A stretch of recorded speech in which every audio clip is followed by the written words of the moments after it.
జిల్లా రాయపర్తి మండలం మొత్తం అతలాకుతలమై ఈ మొన్న జరిగిన వరదలకు అంత రైతు కష్టపడి ఎకరాన 30,000 ఖర్చు పెట్టి పంట నష్టం జరిగింది. ఇక్కడ వరకు 10,000 ఇస్తామని చెప్పిపోయింది కానీ ఎవరు రాలేదు, చూడలేదు. ఏ అధికారి కూడా రాలేదు, వీళ్ళకి ఎవరు కూడా రాలేదు. ఇప్పుడు ఎలక్షన్స్ ఉంటే ఎలక్షన్లలో అక్కడ వాళ్ళు చూసుకుంటారు కానీ ఇక్కడ ఎమ్మెల్యే గారు ఇక్కడ పర్యటించి ఇక్కడ ఏం జరుగుతుంది ఏంది అన్నది తెలుసుకొని ఎకరాన 20,000 రూపాయలు రైతులకు అందియాలి ఇమ్మీడియట్లీ. ఎందుకంటే పంట నష్టం, ఎందుకంటే అన్నం పెట్టే రైతన్నను మనం అందరం ఆదుకుంటేనే మనం బాగుపడుతుంది. ఎందుకంటే రైతు ఏడ్చిన రాజ్యం, గొడ్డేడ్చిన రాజ్యం ఎప్పుడు బాగుపడది. కాబట్టి రైతు మనకు అన్నం పెడతాడు, మనల్ని కాపాడుతాడు. ఆ రైతును కాపాడుకునే బాధ్యత ప్రతి ఒక్కరి మీద ఉన్నది. ఇమ్మీడియట్లీ ఎమ్మెల్యే గారు కానీ, కలెక్టర్ గారు కానీ, ఇక్కడ ఉన్న ఎంఆర్ఓ, ఎంపీడీఓ గారు కానీ అందరూ క్షేత్ర స్థాయిలో పరిశీలించి రైతులకు 100% న్యాయం జరిగేటట్టు ఎకరాన్ని 20,000 ఇమ్మీడియట్లీ చెల్లించాలి వీళ్ళకి రైతులకు. ఎందుకంటే ఈ నష్టం మనం అంచనేయడానికి కూడా లేదు. వరంగల్ మొత్తం అతలకుతలం అయిపోయి కొన్ని లక్షల ఎకరాల నష్టం జరిగింది.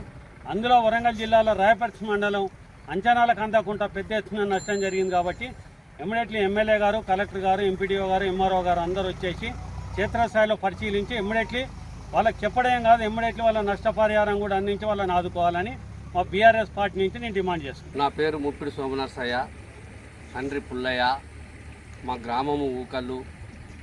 నేను ఈ గ్రామ రైతును.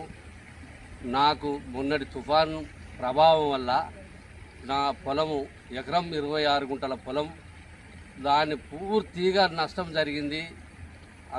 అందులో ఏమాత్రం పనికి రాకుండా ఉన్నది, కోయడానికి వీలు కాకుండా కూడా ఉన్నది అది ఇప్పటి వరకు.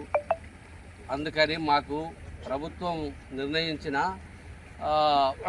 నష్టపరిహారము 10,000 కాకుండా ఇంకా హెచ్చింపు చేసి మరియు మీరు మాకు ఇచ్చినట్టయితే బాగుంటుంది అని చెప్పి మేము మనవి చేస్తూ ప్రభుత్వానికి మేము అర్జిస్తున్నాము.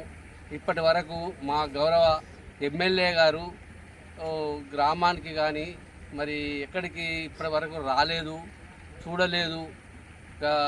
గౌరవనీయులైనటువంటి వీళ్ళు మరి టీఆర్ఎస్ కార్యకర్తలు వచ్చి మమ్మలను పరిశీలన చేసి వాస్తవాన్ని గమనించి ఈ యొక్క పరిస్థితిని తీసుకోవడం జరిగింది.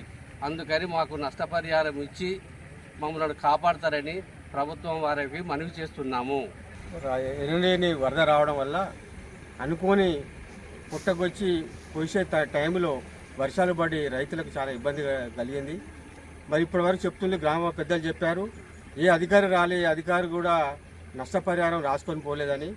మరి గెలిచిన ఎమ్మెల్యే ఇక్కడ రైతులను పట్టించుకోకుండా ఎలక్షన్లో హైదరాబాద్ తిరుగుతూ క్యాంపెయిన్ చేస్తుంది. ఆమె ముందుగా దాన్ని రద్దు చేసి వచ్చి రైతులు ఎవరైతే ఓట్లేసి గెలిపించిందో వాళ్ళకు న్యాయం చేయాలని ప్రభుత్వం కూడా 10,000 ప్రకటించిండ్రు. కానీ రాజకీయ వాళ్ళు ఎవరు లేరు. ప్రభుత్వం కూడా కలెక్టర్లకు ఆదేశం చేసి ప్రతి మండలంలో ఉన్నటువంటి అధికారులను ప్రతి ఊరులో తిరిగి ఎవరికైతే నష్టం జరిగిందో వాళ్ళకు లబ్ధి చేకూర్చే విధంగా నష్టపరిహారం రాసుకపోవాలని మనం చేస్తున్నాం.